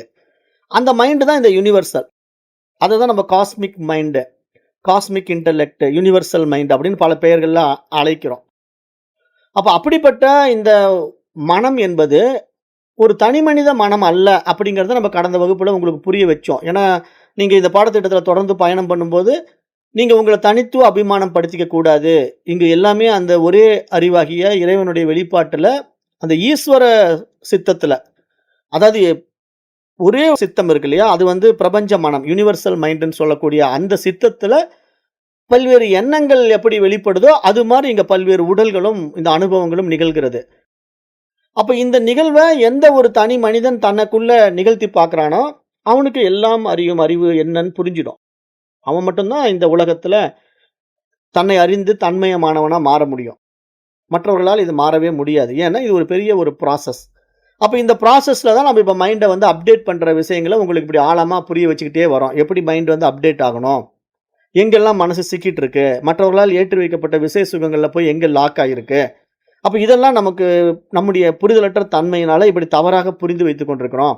அப்ப இதையெல்லாம் நம்ம விடுவிச்சுக்கணும். அப்படிங்கிறதுக்கு தான் நம்ம இங்க எல்லாமே பாடத்திட்டங்கள விரிவா உங்களுக்கு சொல்லி, இங்க படைப்பு எப்படி நிகழுது? பஞ்சபூதங்கள் எப்படி வெளிப்படுது? அந்த பஞ்சபூதங்கள்ல எப்படி உடல்கள் தனித்தனியா நமக்கு கிடைக்குது? அந்த உடல்களும் ஏன் மாறுபட்டு காணப்படுகிறது? அந்த பஞ்சபூதங்களுடைய ரேஷியோவ பொறுத்து மாறுபடுது. அந்த பஞ்சபூதங்களுடைய ரேஷியோ ஏன் மாறுது? அவங்கவங்க மனம் சார்ந்த உடலை அவங்க தேர்ந்தெடுக்கிறதா மாறுது. அப்படிங்கிற அவ்வளவு விஷயங்களும் இங்க நம்ம வந்து அனுபவத்துல பார்க்க முடியுது. அப்ப இப்படிதான் இந்த ஒவ்வொரு மனிதனும் தனக்கென ஒரு தனி மன உலகத்தை உண்டாக்கி வைத்திருக்கிறான் என்று நம்ம இங்க பார்க்கிறோம். அப்ப ஒவ்வொரு மனிதனும் இங்க மற்றொரு மனிதனிடமிருந்து சிந்தனை, குணம், ரசனை, மனநிலை, பண்புகள் போன்றவற்றில் முற்றிலும் மாறுபட்டவனாகவே இருக்கின்றான் என்பதை நம்ம பார்க்க முடியுது. இப்ப உடல் ரீதியாகவும் ஒரு மனிதன் மற்றொரு மனிதனிடமிருந்து வேறுபடுகின்றான். சில விஷயங்கள் ஒற்றுமை இருக்கலாம். ஆனால் பெரும்பாலான விஷயங்களிலே மூக்கு, காது, உதடு, கண்கள் அப்படிங்கிறதுலயும் அவனுடைய பற்களுடைய அமைப்பு, தோலினுடைய நிறம், கை விரல்கள், கால் விரல்கள், அப்ப அவனுடைய குரல், நடை, பேசும் விதம் எல்லாமே ஒருத்தனுக்கு ஒருத்தன் மாறுபடுவான். ஏன்னா அப்படிதான் படைப்பு இருக்கு. இங்க எல்லாமே ஒன்றுக்கொன்று வித்தியாசமா இருக்கும். எல்லாருடைய கைரேகையும் ஒரே மாரி இருக்காது. இப்ப நம்ம எல்லாருமே மனிதர்களா தான் இருக்கோம். ஆனா நம்ம எல்லா மனிதர்களும் பார்ப்பதற்கு ஒரே மாரி 2 கண்ணு, 2 காது, மூக்குன்னு வச்சுக்கிட்டு இருந்தாலும், நம்முடைய ஒவ்வொருத்தருடைய முகமும் மாறுபட்டு இருக்கு. என்ன மாரியே இன்னொருத்தன் இல்ல. அப்ப என்ன மாரி இன்னொருத்தன் இல்லாததுனால நான் ஒரு தனித்துவமா, ஒரு யூனிக்கா இருக்கேன் இல்லையா? அது மாரி. இங்க தனித்துவம் அப்படிங்கிற ஒரு விஷயத்தையும் நம்ம பார்க்கணும். அப்ப அது மாரி எனக்குள்ளேயும் என்னுடைய கைரேகை வேற மாரி இருக்கும். உங்களுடைய கைரேகை வேற மாரி இருக்கும். அப்ப என்னுடைய கண்ணு ஒரு மாரி இருக்கும். உங்களுடைய கண்ணு ஒரு மாதிரி இருக்கும். எல்லாமே இங்க ஒவ்வொன்னும் அப்படி செப்பரேட்டா இருக்கிறதுக்கு என்ன காரணம் அப்படின்னா, அவரவர்களுடைய மனம், அவரவருடைய எண்ணம், அவரவருடைய வாழ்க்கையா மாறுது. உடலா மாறுது. அப்படித்தான் இங்க எல்லாருமே இருக்கிறோம். அப்ப இங்க நம்முடைய வாழ்க்கை முறைய நம்ம ஆராய்ந்து பார்க்கும்போது, ஏன் நாம இப்படி பன்முகத்தன்மையில பல்வேறு படைப்புக்குள்ள வருகிறோம் அப்படின்னு நம்ம ஆராய்ந்து பார்த்தா, அது மனம் உண்டாக்கி வைத்திருக்கின்ற விசய சுகங்களின் அடிப்படையில இங்க உடலும் கிடைக்கிறது. அந்த உடலினுடைய வெளிப்பாடும் இருக்கிறது. அந்த அகத்தின் அழகு முகத்தில் தெரியும் அப்படின்னு ஒரு பழமொழி இருக்கு இல்லையா? பெரியவங்க சொல்லுவாங்க. அகத்தின் அழகு முகத்தில் தெரியும் அப்படின்னா என்ன? அகம்னா உள்ள இருக்கிற அந்த மனதனுடைய இயல்பு என்னவோ, அத முகம் வெளிப்படுத்தி காட்டும். அப்ப நீங்க உள்ள ஒரு கோவமா இருந்தீங்கன்னா, உங்க முகத்துல அந்த கடுகடுப்ப பார்க்கலாம். நீங்க உள்ள சாஃப்ட்டா சிரிச்ச முகத்தோட சந்தோஷமா இருந்தீங்கன்னா, உங்க முகம் அப்படியே ஒரு ஸ்மைலி ஃபேஸா இருக்கும் பார்க்கலாம். அப்ப எப்படி இது சாத்தியமாச்சுங்க அப்படின்னா, உள்ள இருக்கிறது வெளிப்படுது இல்லையா? அப்ப இங்க எல்லாமே அந்த மனசு தான் இங்க என்ன பண்ணுதுன்னா, அந்த சூட்சுமமான மனமானது, இந்த ஸ்தூலமான உடல உண்டாக்கி, அதன் வழியா அனுபவத்துல ஒவ்வொன்னையும் அனுபவமாக்கி பார்க்குது. அப்படிதான் இங்க எல்லாமே நடைமுறையில இருக்கு. அந்த அடிப்படையில இந்த மனம் அப்படிங்கிறது ஒரு மிகப்பெரிய அறிவின் வெளிப்பாடு. அந்த தூய அறிவாகிய ஆத்மாவின் ஒரு அதிசய சக்தி அப்படிங்கிறத நீங்க நல்லா புரிஞ்சுக்கும்போது மட்டும் தான், நீங்க அந்த ஆத்மாவின் அந்த அதிசய சக்திய அனுபவமாக்கி, அது அந்த அறிவு நிலையில இருக்குதுங்கிறதையும் நீங்க அனுபவமாக்கும்போது தான், இங்க நீங்களும் அந்த சிவமும் வேறு வேறு இல்லை. அதாவது நாம இப்ப சக்தியா இருக்கிறோம். அந்த சிவத்தோட இணையும்போது, இங்க நாமும் சிவமும் ஒன்றே அப்படிங்கிறது புரிய வரும். அது புரியாத வரைக்கும் நீங்க உங்கள செப்பரேட் பண்ணிக்கிட்டு, நான் வேறு, இறைவன் வேறு, நான் வேறு, உலகம் வேறு, நான் வேறு, அவன் வேறு அப்படிங்கிற அந்த இருமை புத்தி எப்பயுமே நம்மகிட்ட வந்துகிட்டே இருக்கும். இதற்கு காரணம் என்னன்னா, மனம் தான் காரணம். அந்த ஊடகம் தான் காரணம். அந்த ஊடகத்திலே அந்த அறிவின் வெளிப்பாடு இப்படி அரைகுறையா புரியறதுனால, இப்படி தவறான ஒரு புரிதல் நம்ம இடத்துல பதியப்பட்டிருக்கு அப்படிங்கிறத நீங்க இங்க நல்லா புரிஞ்சுக்கணும். அப்ப இப்படிப்பட்ட ஒரு மனம் எப்ப தன்னுடைய தனித்துவ அடையாளங்களை இழக்குதோ, அதாவது இந்த மாரி பாடத்திட்டங்களுக்குள்ள வரணும். வந்தா தான் இழக்க முடியும். இல்லன்னா நீங்க நானுங்கிற ஈகோவ இழக்கவே முடியாது. இப்போ நெறைய பேர் இப்போ நானுங்கிற அந்த ஈகோவ இழக்கிறேன் அப்படின்னு சொல்லி என்னென்னமோ பயிற்சி எல்லாம் பண்ணுவாங்க, முயற்சி எல்லாம் பண்ணுவாங்க. ஆனா அவங்களால அத இழக்கவே முடியாம போறதுக்கு என்ன காரணம் அப்படின்னா, அந்த பயிற்சிய முயற்சி செய்ற வரைக்கும் வேணா அந்த டெம்பரரியா அவங்களால அந்த அமைதி தன்மையில் இருக்க முடியும். நானுங்கிற அந்த அகங்காரத்த விட்டுவிட முடியும். அந்த மாரி இடமெல்லாம் எங்க அப்படின்னா, நீங்க கோயில்ல போனா அந்த மாரி கொஞ்ச நேரம் விடுவீங்க. அதாவது கோயிலுக்குள்ள போய் சாமி கும்பிட போறீங்கன்னா, அங்க நீங்க உங்கள இழந்துடுவீங்க. இழந்துட்டு இறைவன்கிட்ட போய் உங்கள மன்றாடிக்கிட்டு, உங்கள ஒப்படைச்சிருவீங்க. அப்ப நீங்க வேற, இறைவன் வேறங்கிற அந்த இருமை நிலை இருந்தாலும், நீங்க ஒரு வினாடி உங்கள இழந்துட்டீங்க பாருங்க. அந்த கோயிலுக்குள்ள போய் நீங்க கடவுள தரிசனம் பண்ணும்போது, எட்டி எட்டி அந்த சிவபெருமான் சிலையையோ, அல்லது ஒரு பெருமாளுடைய விக்கிரகத்தையோ நீங்க பார்க்கும்போது, அந்த 10 நிமிஷத்துல நீங்க உங்கள இழந்துடுவீங்க. இழந்துட்டு நீங்க அந்த இறைவனோட 2 கலந்துருவீங்க. அப்ப உங்களுக்கு உலகம் தெரியாது, உறவுகள் தெரியாது, பக்கத்துல யார் நிக்கிறான்னு தெரியாது. ஏன்னா, உங்களுடைய ஒரே ஃபோக்கஸ் எங்க இருக்கு? அந்த இறைவன பார்க்கணுங்கிறதுல. அதுக்காக தானே ரொம்ப நேரம் கியூ நின்னு வேற போறீங்க. திருப்பதியில நீங்க நெறைய பேர் பயங்கரமா 3 நாள்லாம் வெயிட் பண்ணி போறாங்க. அவன் ஜர்கண்டி ஜர்கண்டிம்பான். எல்லாம் அடிச்சு புடிச்சு போயி அங்க பக்கத்துல போய் நின்னு அந்த பெருமாள் சிலைய பார்த்த உடனே நம்மள மறந்துருவோம். நான் யாருன்னு மறந்துருவோம். உலகம் எப்படிப்பட்டதுன்னு மறந்துருவோம். நான் இந்தியனா, இஸ்லாமியனான்னு தெரியாது. எதுவுமே தெரியாதுல்ல. ஆனா நான் இருக்கிறேன்ங்கிற தன்னுணர்வுல அந்த இறைவன பார்த்துக்கிட்டு, அந்த இறைவனோட 2 கலந்துருவோம். அது ஒரு சும்மா சில வினாடிகள் நடக்கும். அவ்வளவுதான். அந்த ஒரு சில வினாடிகள் நமக்கு அந்த அனுபவம் உண்டாகுது இல்லையா? அது கடவுள பார்த்துட்டதுனால நமக்கு மனசுல ஒரு திருப்தி வருது பார்த்தீங்களா? அந்த சில வினாடிகள் நடக்கின்ற அந்த அனுபவம் உங்களுக்கு என்ன குடுக்கும்னா, ஒரு திருப்திய குடுக்கும். மனசுல ஒரு சந்தோஷத்த குடுக்கும். அப்ப நீங்க வெளிய என்ன சொல்லுவீங்க? நல்ல தரிசனங்க. அருமையா தரிசனம் பண்ண கடவுள் நல்லா காட்சி குடுத்தாருங்க. அப்படின்னு மனசுல நம்ம சொல்லும்போது, தன்னையே தான் பார்த்த அனுபவம் அது. தன்னையே தான் பார்த்த அனுபவம். ஆனா தன்னுடைய சுயம் என்று தெரியாம, மனசு என்ன பண்ணுதுன்னா, நான் அந்த ரியாலிட்டில இருக்கிறேன்னு தெரியாம, தனக்கு வேறாக ஒரு இறைவனை பார்த்ததாக நினைத்துக் கொண்டு மனமகிழ்ச்சி அடையுது. ஆனா அதுவும் ஒரு மகிழ்ச்சி தானே. அதுல ஒண்ணும் சந்தேகம் இல்லையே. அது நமக்கு சந்தோஷத்த தான் குடுக்குது, நிறைவ குடுக்குது, திருப்திய குடுக்குது. ஆனால் அது எவ்வளவு நேரம் குடுத்துச்சுங்க? சும்மா தற்காலிகமா குடுத்ததுங்க. அந்த கோயில் இருக்கிற வரைக்கும் தான்.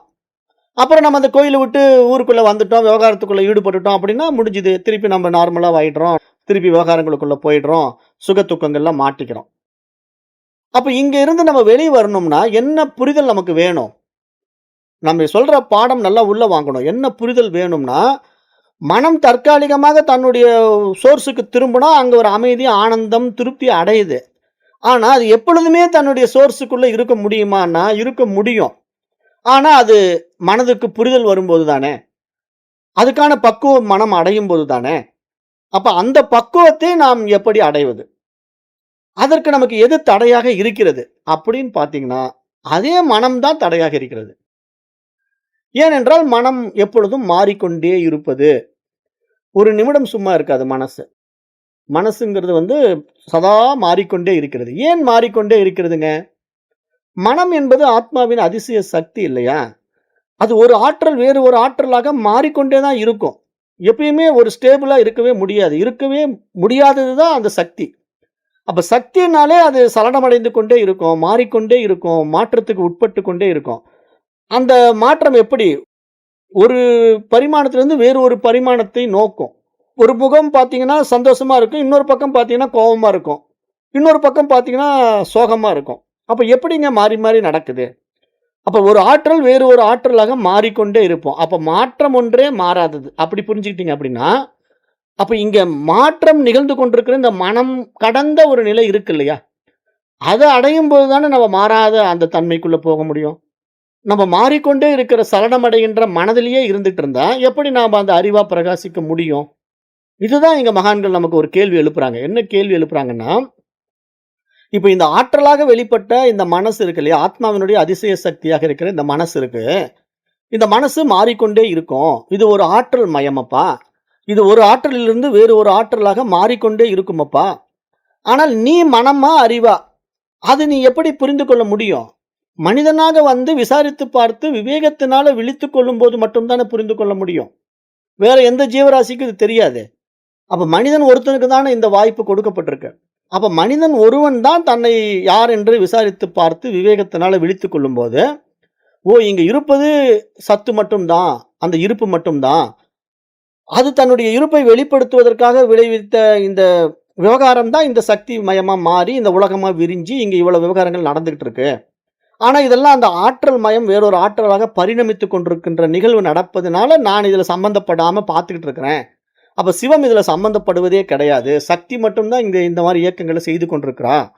அப்ப நானும் சிவம் அல்லவா? நான் சக்தி அல்லவே! அப்படின்னு நம்மளுடைய ஆற்றல் தானே அதுன்னு புரிஞ்சுட்டா, அப்ப நம்ம அந்த சக்தி தன்மையிலிருந்து சிவத்தன்மைக்குள்ள போயிடுவோம் இல்லையா? நம்முடைய ரியாலிட்டி, நம்முடைய சோர்ஸுக்குள்ள நம்ம போயிட்டோம்னா, அந்த நிலைய தான் நம்ம சாட்சின்னு சொல்றோம். இங்க சாட்சி அப்படின்னு நம்ம எதுக்காக அந்த வார்த்தையை கையாளுறோம் அப்படின்னா, அந்த விவகாரங்களில் சம்பந்தப்படாமல் இருப்பவனை தானே சாட்சின்னு சொல்றோம். சாட்சிங்கிற வார்த்தை ஒரு நிகழ்வுல சம்பந்தப்படாதவன். அதுக்கு உங்களுக்கு புரிய வைக்கிற மாரி நம்ம பேசும்போது என்ன சொல்லுவோம்? ஒரு இடத்துல ஒரு ரகளை நடக்குது. ஒரு சம்பவம் நடந்துகிட்டு இருக்கு. அடிதடி. நீங்க வீட்ல மொட்டை மாடியில நின்னு பார்த்துட்டு இருக்கீங்க. 2 பேரும் அடிச்சுக்கிட்டு ஆடுறாங்க. அப்புறம் ஒருத்தன் என்ன பண்றான்? கோவத்துல கத்தி எடுத்து குத்துறான். இன்னொருத்தன் எதிர்ல இருக்கிறவன் அந்த கத்தி குத்துதல்ல இறந்து போயிடுறான். உங்க கண் எதிர்ல இந்த சம்பவம் நடந்துகிட்டு இருக்கு. நீங்க இத பார்த்துக்கிட்டே இருக்கீங்க. ஆனா அந்த சம்பவத்துல நீங்க கலந்துக்கவே இல்ல. சம்பந்தப்படவே இல்ல. நீங்க ஒரு சாட்சி. அப்ப உடனே போலீஸ் எல்லாம் வருது. என்கொயரி பண்ணுது. என்ன நடந்ததுங்க? யார் நீங்க? நீங்க எப்படி ஏதாவது பார்த்தீங்களா? யாராவதுன்னு கேட்கும்போது, நீங்க ஆமாங்க நான் மேல மொட்டை மாடியில நின்னுருந்தப்போ, இந்த மாரி இவங்க 2 பேரும் அடிச்சுக்கிட்டு ஆடுனாங்க. சண்டை நடந்ததுங்க. அதுல இந்த ஆள் கோவத்துல கத்தி எடுத்து அந்த ஆள குத்திட்டாரு. நான் பார்த்தேன் அப்படின்னு நீங்க சொன்னீங்கன்னா, உங்கள கோர்ட்ல ஒரு சாட்சி சொல்றதா கூட்டு போயிடுவாங்க. அப்ப கோர்ட்ல போய் நீங்க இந்த நடந்த நிகழ்வ நீங்க ஒரு சாட்சியா பார்த்தேன்னு சொன்னீங்கன்னா போதும். நீங்க அந்த சம்பவத்துல கலந்துக்கவே இல்ல. அப்ப நீங்க ஒன்லி விட்னஸ் தானே. அப்ப விட்னஸா நீங்க அந்த இடத்துல இந்த விஷயத்த சொல்லிட்டு நீங்க பாட்டு நீங்க இருக்கலாம். உங்களுக்கு அந்த கேஸுக்கும் சம்பந்தம் இல்ல. அது மாதிரி இங்க சாஸ்திரம் என்ன சொல்லுதுன்னா, இந்த மாரி பாடங்கள நீங்க உள்வாங்கி உங்களுடைய ரியாலிட்டிய, உங்களுடைய சோர்ஸ நீங்க உணர்ந்த பிறகு, இங்க உலகம் என்பது என்னுடைய இருப்புனால இருந்து கொண்டிருக்கு. அதை நான் பார்த்துக் கொண்டிருக்கிறேன். ஆனா அதில் நான் சம்பந்தப்படாதவன். சம்பந்தப்படவே இல்ல. ஆனா நான் இருக்கிறதுனால அந்த நிகழ்வ என்னால பார்க்க முடிஞ்சது. நான் இல்லன்னா அந்த நிகழ்வு எனக்கு தெரிய போறதில்ல. நான் மொட்டை மாடியில நின்னதுனால எனக்கு அந்த கொலை சம்பவம் தெரிஞ்சுது. நான் மொட்டை மாடிக்கே போல, நான் அந்த இடத்துல இல்லன்னா எனக்கு அது தெரிய போறது இல்ல. அப்ப நான் விருப்பப்பட்டு தான் மொட்டை மாடியில போய் நின்னு வேடிக்கை பார்க்கும்போது இந்த நிகழ்வ பார்த்துட்டேன். அப்ப இது என்னுடைய விருப்பத்தின் அடிப்படையில் நிகழ்ந்த நிகழ்வே தவிர, நான் பாட்டு வீட்டுக்குள்ள இருந்தா அது நடக்க போதா? அல்லது எனக்கு தெரிய போதா? எத்தனையோ பேர் வீட்டுக்குள்ள தான் இருந்தாங்க. அவங்கலாம் இத பார்க்கல. ஆனா நீங்க மொட்டை மாடியில நின்னு பார்த்ததுனால உங்களுக்கு அந்த கொலை நடந்தது தெரியுது. அப்ப நீங்க சாட்சியா மாறிட்டீங்க. அதுதான் இங்க சாஸ்திரம் சொல்ல வருது. இப்ப இறைவன் அந்த தன்னிலையில் தன்மயமாய், தனித்துவமாய் இருந்து கொண்டிருக்கிறான். அவன் தன்னுடைய விருப்பத்தின் அடிப்படையில இந்த உலகத்தை உண்டாக்குறான். தன்னை பார்ப்பதற்காக. அப்படி அவன் புரிகிற லீலை தான் இங்க இந்த பிரபஞ்சம். இந்த காஸ்மிக் மைண்ட், இந்த யுனிவர்சல் மைண்ட். அப்ப இதுல அவன் புரிகிற லீலையில எந்த ஒரு தனி மனம் இதை விசாரித்து விவேகத்தினால விழித்துக் கொள்ளுதோ, அப்ப அது தன்னையே தான் பார்க்க தொடங்குது இல்லையா? அப்படி தன்னையே தான் பார்க்கும்போது நான் யார்? அந்த சுயமான அறிவு அல்லவா, சிவம் அல்லவா நான் அப்படின்னு தனக்கு தெரிஞ்சிட்டா, அந்த நிலையில நான் அந்த சிவத்தன்மைக்குள்ள போய் நான் இந்த உலகத்தை சாட்சியா பார்ப்பேன். அப்ப சாட்சியா நான் பார்க்கும்போது இங்க இந்த உலகம் என்பது சதா மாறிக்கொண்டே இருக்கும். அது ஏனென்றால் மனதின் சஞ்சலம், மனதின் சலனம். ஆனால் அதில் எனக்கு சம்பந்தம் இல்லை, நான் இதில் சம்பந்தப்படாதவன் அப்படிங்கிற அந்த தெளிவோட பார்க்கிறவன் சிவம். அந்த தெளிவு இல்லாம பார்க்கிறவன் சவம். ஏன்னா இங்க ஜடப்பொருள் இந்த விஷயத்தை புரிஞ்சுக்க முடியாது இல்லையா? அப்ப அதுக்கு பேர் சவம் தானே சொல்ல முடியும். ஆனா ஒரு உணர்வு பொருள் தானே இதை புரிஞ்சுக்க முடியும். அப்ப அதுக்கு பேர் தான் சிவம் என்று சொல்ல முடியும். அப்ப இங்க சிவம் என்ற ஒரு உணர்வு நிலை, அந்த உயர் பரிமாண அனுபவம் என்பது நமக்குள்ளேயே நிகழ்ற நிகழ்வை நாம இப்படி உலகத்தை உண்டாக்கி பார்க்கிற ஒரு வைபவம். ஆனா அந்த வைபவம் என்னை பாதிக்காது.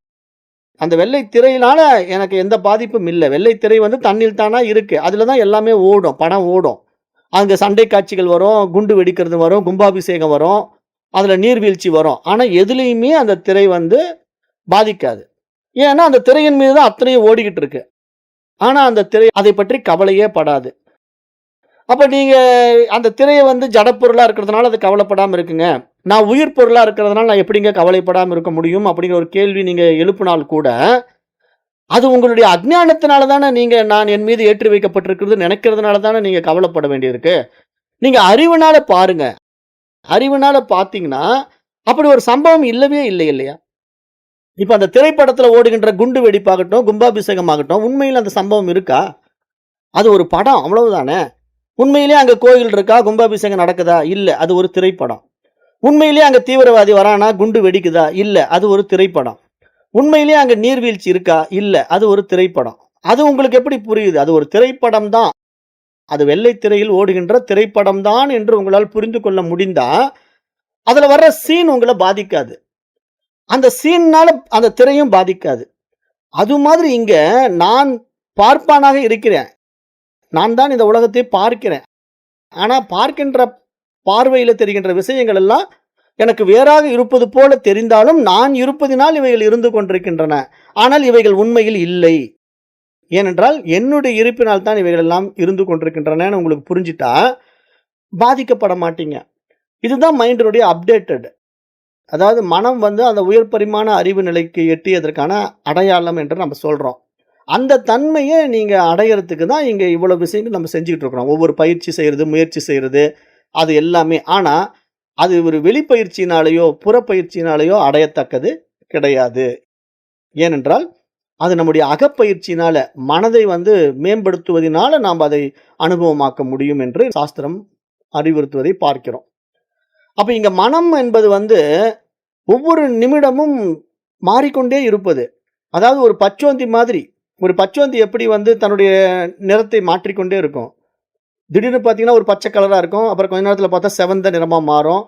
அப்ப எப்படி அது சதா தன்னை நிறம் மாற்றிக்கொண்டே, வடிவத்தை மாற்றிக்கொண்டே இருக்கிறதோ, அதுபோல இந்த மனம் என்பதும் மாறிக்கொண்டே இருப்பது அப்படிங்கிறது இங்க மகான்கள் நமக்கு சுட்டி காட்டுவது தான்.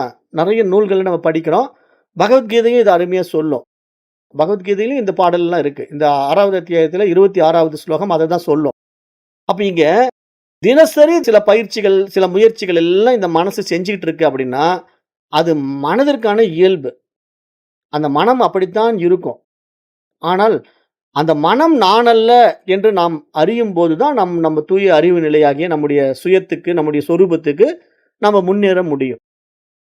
அப்ப அந்த நிலையை நம்ம அடையிறது தான் இவ்வளவு முயற்சிகள் பண்றோம். அந்த மனதினுடைய தன்மையை புரிஞ்சுக்கணும். அந்த மனம் எப்படி பரிணமிக்குது, அதனுடைய பரிணாமம் எப்படி அப்படிங்கிறதெல்லாம் நம்ம வேதாந்த பாடங்கள்ல பார்க்கிறோம். வேதாந்த பாடங்களை நம்ம எப்படி பார்க்கிறோம்? மனம், புத்தி, சித்தம், அகங்காரம், அப்புறம் இறுதியாக உள்ளம் என்ற ஒரு நிலை அளவுக்கு நம்ம மனதை பல பரிமாணங்கள்ல பயணம் பண்ண வைக்கிறோம்.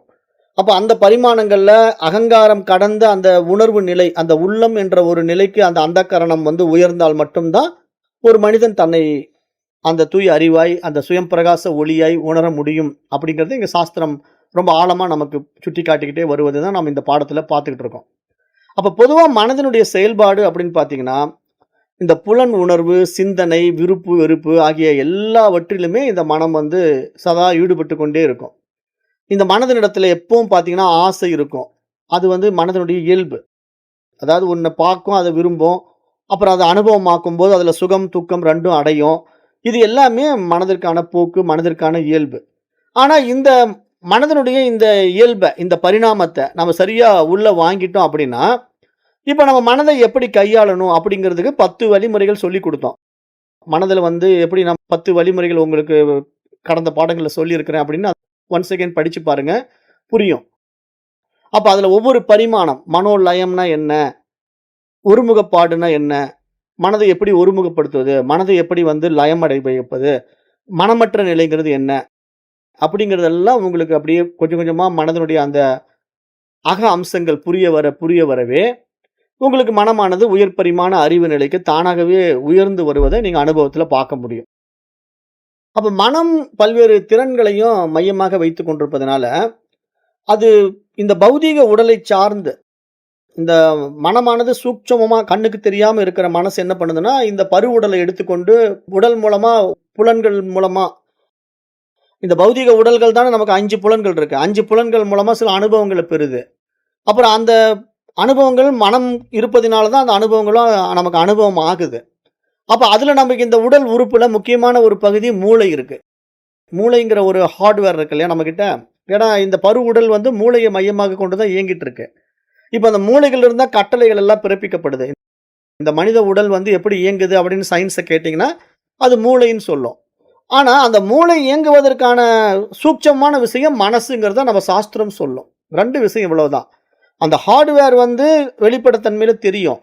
ஆனா அந்த ஹார்ட்வேரை இயக்குவதற்கான சாஃப்ட்வேர் வந்து வெளிப்படைத்தன்மையில தெரியாது. இப்ப நீங்க மொபைல் ஃபோன் வச்சிருக்கீங்கன்னா, அதுல ஆப் வச்சிருக்கீங்க. அந்த ஆப்ல வந்து WhatsApp இருக்கு, Telegram ஆப் இருக்கு. அத நீங்க ஆப்பரேட் பண்ண தெரியுது உங்களுக்கு. ஆனா, அந்த Telegram ஆப்பும், WhatsAppம் எப்படி உங்க ஃபோன்ல இயங்குது அப்படின்னா, அதுக்கு பின்னாடி ஒரு சாஃப்ட்வேர் இருக்கு. அதாவது ஒரு புரோகிராமிங் கோடிங் இருக்கு. அத எழுதியிருக்காங்க. அந்த புரோகிராம் படி இது இப்படி இயங்கணும். இப்படி மெசேஜ் அனுப்பணும். இப்படி மெசேஜ ரிசீவ் பண்ணணும். இப்படி பிக்சர கிரியேட் பண்ணணும். அப்படின்னு எப்படி ஒரு ஆப்புக்கு பின்னாடி ஒரு மிகப்பெரிய புரோகிராமிங் சாஃப்ட்வேர் இருக்கோ, அது மாரி இந்த மனித உடலுக்கு பின்னாடி ஒரு மிகப்பெரிய புரோகிராமிங் சாஃப்ட்வேரா நம்முடைய மைண்ட் இருக்கு. அப்ப அந்த மைண்ட தான் நீங்க வந்து சாஃப்ட்வேர் அப்டேட் பண்ற மாரி பண்ணிக்கிட்டே இருக்கணும். இப்போ நம்ம மொபைல் ஃபோன்ல எப்படி சாஃப்ட்வேர் அப்டேட் பண்ண அந்த ஆப் வந்து நல்லா பெர்ஃபெக்ட்டா இயங்குமோ, இன்னும் சில அப்டேட்டடான விஷயங்கள் நமக்கு நடைமுறைக்கு வருமோ, அப்படி. இப்போ ஒரு டைம்ல பார்த்தீங்கன்னா, WhatsApp ரொம்ப நமக்கு பின்தங்கி இருந்தது. இப்போ WhatsAppலயே வந்து பணம் அனுப்பலாம். இப்போ WhatsAppலயே நீங்க எடிட் பண்ணலாம். நெறைய பிக்சர்கள் எல்லாம் எடிட் பண்ண முடியும். அப்போ ஒரு ஆப்ப வந்து அவன் எப்படி அப்டேட் பண்ணியிருக்கான் பாருங்க. ஸ்டெப் பை ஸ்டெப்பா அப்டேட் பண்ணி இன்றைக்கு உங்களுக்கு எல்லா பயன்பாட்டுக்கும் பயன்படுகிற மாரி ஒரு ஆப் வந்து டெவலப் பண்ணியிருக்கான். அத டெவலப்மெண்ட்ன்னு தானே பார்க்குறோம். அது அந்த பர்ட்டிகுலர் ஆப்பினுடைய டெவலப்மெண்ட்டா பார்க்குறோம். அது மாரி இங்க மனதனுடைய டெவலப்மெண்ட் அப்படிங்கிறது என்னன்னா, நீங்க அப்டேட் பண்றதுல தான் இருக்கு. எந்த மாரி விஷயங்கள அப்டேட் பண்றீங்க? புது புது புரோகிராமிங்க நீங்க அந்த ஆப்ல குடுக்குற மாதிரி, இங்க மைண்டுக்கு புது புது புரோகிராமிங்க கொடுக்கணும். அப்ப புது புது புரோகிராமிங்கிறது என்னன்னா, உலக விவகாரங்கள கொடுக்கக்கூடாது. உலக விவகாரங்கள் தான் ஏற்கனவே ஏற்றி வைக்கப்பட்ட எண்ணங்களா அங்க லோட் ஆயி கிடக்குது. ஆனா இங்க உண்மையான தன்னை உள்ளுணர்வா உணர்வதற்கான அடுத்த புதிய விஷயங்கள இந்த மனதுக்கு குடுக்காததுனால தான், மனது வந்து அப்டேட் ஆகாமயே இருக்கு. இப்ப நீங்க மனத அப்டேட் பண்றதுக்கு புரோகிராமிங் லாங்குவேஜ கொஞ்சம் மாத்தணும். கோடிங்க கொஞ்சம் மாத்தணும். அப்பதான் அப்டேட் ஆகும். அப்ப அந்த அப்டேட் அப்படிங்கிறது என்ன அப்படின்னு நம்ம இங்க சொல்ல வரோம் அப்படின்னா, இது மாரி அத்தியாத்ம ஞானம் தான் அப்டேட் ஆகுறதுக்கு வழி. அப்ப இந்த மாரி பாடங்கள்ல வந்து மனதுக்கான ஒரு புரிதல், ஒரு தெளிவு நீங்க குடுத்தீங்க அப்படின்னா, உங்க உடம்புல தானாவே மாற்றம் நிகழும். அதாவது உள்ளம் மாறும்போது உடலும் மாறும். அப்ப நீங்க உள்ளத்துல நீங்க எந்த அளவுக்கு அப்டேட் ஆகி நீங்க அந்த தூய அறிவு தான் உங்கள நீங்க அனுபவத்துல உணர்ந்தீங்கன்னா, இந்த தனி உடல் இல்ல நீங்க. இந்த ஒட்டுமொத்த பிரபஞ்ச உடலா நீங்க மாறுறதையும் அனுபவமாக்க முடியும். அப்போ நீங்க வந்து இந்த தனி உடல் அபிமானம் உங்கள விட்டு தானாவே போகும். அப்ப தனி உடல் நோய்களும் உங்கள விட்டு தானாகவே போகும். ஏன்னா இங்க நீங்க என்னை தனி உடல் நான் இப்படிப்பட்ட நோயாளின்னு நெனச்சுக்கிட்டு இருக்கிற வரைக்கும் தானே நோய். நீங்க எப்ப இந்த பாடத்திட்டத்துல அப்டேட் ஆகி நான் இந்த தனி உடல் கிடையாது, தனி மனம் கிடையாது. நான் இந்த ஒட்டுமொத்தமான காஸ்மிக் மைண்டு, இந்த ஒட்டுமொத்தமான காஸ்மிக் பாடி. அப்ப இந்த பிரபஞ்ச உடல் அல்லவா நான். எனக்கு என்ன தனி உடலா இருக்கு. எல்லா உடலும் நான் தானே அப்படின்னு நீங்க புரிய ஆரம்பிச்சுட்டா, அப்ப ஒவ்வொரு உடலுக்குள்ளும் நீங்க ஊடுருவி இருக்கிறது உங்களுக்கு அனுபவம் ஆகும். அந்த அனுபவத்துல இந்த தனிப்பட்ட உடல்ல நான் இந்த வைபவத்த செஞ்சுட்டு இருக்கிறேங்கிறது உங்களுக்கு புரிய வரும்போது, எந்த உடல் அந்த தனித்துவமான அடையாளத்த அனுபவமாக்கி பார்த்ததோ, அந்த உடல் தானாவே அப்டேட் ஆயிடும். அந்த மனதும் தானாவே அப்டேட் ஆயிடும். அந்த அப்டேஷன்ல பார்த்தீங்கன்னா, அது ஒரு ஹையர் லெவல் ப்ராடக்ட்டா இருக்கும். அதாவது நம்ம மொபைல் ஃபோனையே உதாரணமா வச்சுக்கலாம். உங்களுக்கு புரியறதுக்காக. அதாவது அப்கிரேடட் வெர்ஷன் சொல்றோம் இல்லையா? இப்ப பழைய மொபைல் ஃபோன் வச்சுக்கிட்டு நீங்க யூஸ் பண்றதுக்கும், இப்ப லேட்டஸ்ட் சாஃப்ட்வேர் ஆண்ட்ராய்டு ஃபோன் எல்லாம் வந்திருக்கு. அதுல பார்த்தீங்கன்னா, ரொம்ப ஹார்ட்வேர் ஐசி எல்லாம் ரொம்ப அப்டேட் பண்ணியிருப்பான். ரொம்ப ஹை ஸ்பீட் ப்ராசஸர் போட்டிருப்பான். அப்புறம் டிஸ்ப்ளே வந்து பெருசு பண்ணியிருப்பான். அப்புறம் டிஸ்ப்ளேவிலே வந்து எல்இடி டிஸ்ப்ளே கொண்டு வந்து எல்சிடியிலிருந்து எல்சிடி கொண்டு வந்திருப்பான். அப்ப இதெல்லாம் டெக்னாலஜியினுடைய வளர்ச்சிய நம்ம எப்படி பார்த்து, அந்த மொபைல் ஃபோன வாங்கி ரொம்ப ஹை ஸ்பீடா கையில வச்சுக்கிட்டு நம்ம அத ஆப்பரேட் பண்றோமோ, அது மாரி அப்டேட்டட் வெர்ஷன் பாடி, அப்டேட்டட் வெர்ஷன் மைண்ட் நம்மகிட்ட இருக்கிறத நம்ம பார்க்க முடியும். அந்த அப்டேட் பண்றதுக்கான அவ்வளவு சாஃப்ட்வேரும், ஹார்ட்வேரும் நம்மகிட்டயே தான் இருக்கு. வெளியிருந்து நம்ம எதையுமே பெற வேண்டியது இல்ல. நெறைய பேர் என்ன நெனச்சுக்கிறாங்கன்னா, இப்போ மற்ற பொருட்கள் உண்டாக்குற மாரி, ஏதோ வெளியிருந்து இத பெற்று உருவாக்க முடியுமான்னா, அப்படி வெளியிருந்து இந்த அறிவுக்கு தேவையே கிடையாது. ஏன்னா, அந்த சுய அறிவுக்கு வந்து வெளியிருந்து எதையுமே பெற வேண்டியது கிடையாது. ஏன்னா, அது தன்னில் தானாய், தன்மயமாய், தனித்துவமாய் தன்னிடத்திலே பிரகாசித்துக் கொண்டிருக்கிற ஒரு சுயம் பிரகாச ஒளி அது. சூரிய ஒளி போல. இப்ப சூரிய ஒளி வந்து எங்கேயாவது வெளியிருந்து வெளிச்சத்த வாங்கி பிரகாசிக்குதான்னா, அப்படி இல்லையா? சூரியன் வந்து தன்னிடத்திலேயே இருந்து தன்னுடைய ஒளியை வெளிப்படுத்திக் கொண்டிருக்கு. அப்ப அப்படிப்பட்ட சூரியனுடைய வெளிச்சத்த பார்க்கறதுக்கு உங்களுக்கு வேற ஒரு வெளிச்சம் தேவைப்படுமா? ஒரு மெழுகுவர்த்தி வெளிச்சத்துல போய் நான் சூரியன பார்க்குறேங்க. இருங்க டார்ச் லைட்ட போட்டு சூரியன பார்க்குறேங்கன்னு நீங்க சொல்லுவீங்களா? சொல்ல மாட்டீங்க. ஏன்னா, அந்த மெழுகுவர்த்தி வெளிச்சத்த விட, அந்த டார்ச் லைட் வெளிச்சத்த விட பவர்ஃபுல் வெளிச்சம் சூரியனிடத்திலிருந்து வெளிப்பட்டுக் கொண்டிருக்குங்கிறது உங்களுக்கு எப்படி அனுபவத்துல உணர முடியுதோ, அது மாதிரி நீங்க வெளியிருந்து ஏற்றி வைத்துக் கொண்டிருக்கிற விஷய சுகங்களாகிய புற அறிவுகள விட்டு விடுங்க. அது அவசியமே இல்ல. ஏன்னா, உங்களிடத்திலேயே அந்த சூரியன் போன்ற சுயம் பிரகாச ஒளி வெளிப்பட்டுக் கொண்டிருக்கு. ஆனால் அதை புரியாம, அதை தெரிந்து கொள்ளாம, அத அனுபவமாக்க ஆர்வம் இல்லாம, நீங்க வெளியிருந்து ஒரு தீப்பெட்டி வெளிச்சத்தில பார்க்கிறேன், ஒரு மெழுகுவர்த்தி வெளிச்சத்தில பார்க்கிறேன் அப்படிங்கிற மாதிரி நீங்க வெளி சுகங்கள்ல போய் ஆர்வத்த காட்டிக்கிட்டு இருக்கீங்க.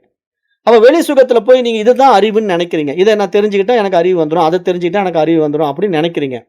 அப்ப நீங்க உடனே அந்த தியரி எல்லாம் வருது இல்லையா? ஸ்ட்ரிங் தியரி, அப்புறம் குவாண்டம் தியரி இப்படியெல்லாம் போய் ஆட்டம் பத்தி நெறைய தியரி எல்லாம் நீங்க சயின்டிஃபிக்கலா படிக்கிறீங்க. ஆனா, அது பல்வேறு குழப்பங்கள தான் உங்கள உண்டு பண்ணுமே தவிர, அந்த ஸ்ட்ரிங் தியரியோ அல்லது அந்த குவாண்டம் தியரியோ ஒரு நிரூபிக்கப்பட்ட உண்மையா அப்படின்னா, இன்றைக்கு வரைக்கும் இல்லையல்ல. ஏன்னா, உங்களுக்கு ஒவ்வொரு விஞ்ஞானியும் மாறும்போது வேறு வேறு கருத்துக்கள தான் இங்க நம்ம சமுதாயத்தில குடுத்துக்கிட்டே இருக்கிறத நம்ம கண்கூடா பார்க்கிறோம். அப்ப இங்க சயின்டிஃபிக்கலா ஒரு விஷயத்த ஒரு தியரியா ஒருத்தன் குடுக்குறான் அப்படின்னா, அது மாறிக்கொண்டே இருக்கிற விஷயமா தான் இருக்கு. ஒரு சயின்டிஸ்ட் வந்து அப்படி சொல்றான், ஒரு சயின்டிஸ்ட் இப்படி சொல்றான். அப்புறம் இன்னொரு சயின்டிஸ்ட் இப்ப என்ன பண்ணிட்டான் கடைசியா, அத காட் பார்ட்டிகிள் அப்படிங்கிறான். அது கடவுள் துகள் அப்படிங்கிறான். அப்ப ஆட்டம்ங்கிற ஒரு தியரிய எடுத்து அவங்க பேசும்போது, கடைசியில அந்த துகள் எங்கப்பா முதல்ல ஒரு துகள் இருக்கணும்ல. அந்த துகள்ல இருந்து தானே இந்த உலகம் உண்டானது. பெருவெடிப்பு நிகழ்ந்தது அப்படின்னு நீ சொன்னீன்னா, அந்த பெருவெடிப்பு கொள்கைக்கு காரணமான அந்த துகள் எது? அப்படின்னு ஒரு கேள்வி கேட்டோம்னா, அது காட் பார்ட்டிகிள் அப்படின்னு வேணா இவன் சொல்லிட்டான்னு வச்சுங்க சயின்டிஸ்ட். அப்ப அந்த காட் பார்ட்டிகிள் எங்கப்பா இடம் பெற்றிருந்ததுன்னு கேட்டா, அவனால பதில் சொல்ல முடியல பார்த்தீங்களா? அப்ப இங்க தான் சயன்ஸ் வந்து ஃபால்ஸ் ஆகுறத நம்ம அனுபவத்துல பார்க்கிறோம். ஏன்னா சயன்ஸ் பொறுத்தவரைக்கும் இன்றைக்கு வரைக்கும் ஒரு நிரூபிக்கப்பட்ட உண்மைய சொல்லவே இல்ல. ஆனா அத மாற்றிக்கொண்டே இருப்பாங்க. மாத்தி மாத்தி சொல்லிட்டே இருப்பாங்க. நாமளும் மாத்தி மாத்தி சிந்தனை பண்ணிட்டே இருக்கலாம். இதனால என்ன நடக்கும்? உங்களுக்கு மனோ விருத்திகள் உண்டாகும். அவ்வளவுதான். ஆனா மனம் கடந்த அறிவாக நீங்க பிரகாசிக்க முடியாது. அப்ப உண்மையா நீங்க மனம் கடந்த அறிவாக பிரகாசிக்கணும் அப்படின்னா, நீங்க புற அறிவை பெறக்கூடாது.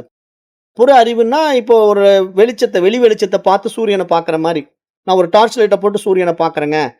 மெழுகுவர்த்தி பத்தி சூரியன பார்க்குறேங்கங்கிறது எப்படி ஒரு மடமையோ, முட்டாள்தனமோ, அதுபோல நான் புற அறிவினால இறைவன பார்க்குறேன். என்னுடைய சுய அறிவ பார்க்குறேன் அப்படின்னு நீங்க நெனச்சீங்கன்னா, அது சாத்தியமே ஆகாது அப்படின்னு நீங்க புரிஞ்சுக்கலாம். அப்ப நெறைய பேருக்கு ஒரு சந்தேகம் வரும். அப்ப நம்ம புற அறிவினால இறைவன தெரிஞ்சு கொள்ள முடியாதுங்கும்போது, நீங்க எதுக்குங்க இந்த வேதாந்த சாஸ்திரங்கள நடத்திக்கிட்டு இருக்கீங்க? அத்தியாத்ம கல்விய கத்துக் குடுக்குறீங்க. இது எனக்கு தேவையில்லைல்ல. இது புற அறிவு தானே அப்படின்னு ஒரு கேள்வி எழுப்பலாம். நெறைய பேர் எழுப்புறாங்க. அதுக்கு ஒரே பதில் தான். என்ன பதில் அப்படின்னா, இந்த அத்தியாத்ம ஞானம் என்பது புற அறிவு கிடையாது. நம்மிடத்தில் இருக்கிற அறியாமையை நீக்குவது மட்டும் தான் செய்யுது. அது அறிவு குடுப்பதே கிடையாது. இங்க வந்து சாஸ்திரம் அறிவை குடுக்கிறது என்று தவறாக நெறைய பேர் புரிந்து கொள்கிறார்கள். அதாவது ஒரு கெமிஸ்ட்ரி மாரியோ, ஒரு பாட்டனி மாரியோ, ஒரு பயாலஜி மாரியோ இங்க சப்ஜெக்ட் கிடையாது. அதாவது இங்க அத்தியாத்ம ஞானம் என்பது அந்த தூய அறிவாகத்தான் நான் இருக்கிறேன் என்று என்னையே காட்டிக் கொடுப்பதற்கான என்னுடைய அறியாமையை நீக்குவதற்காக வந்திருக்கிற பாடம். ஆனா இங்க பாட்டனி, பயாலஜி அப்படி இல்ல. அது நீங்க ஒரு தாவரவியலா படிச்சீங்கன்னா அது பாட்டனி. அப்ப இந்த தாவரம் இப்படிப்பட்டது, அந்த தாவரம் இப்படிப்பட்டது அப்படின்ட்டு நீங்க புற அறிவை எவ்வளவு வேணா உள்ள ஏத்திக்கலாம்.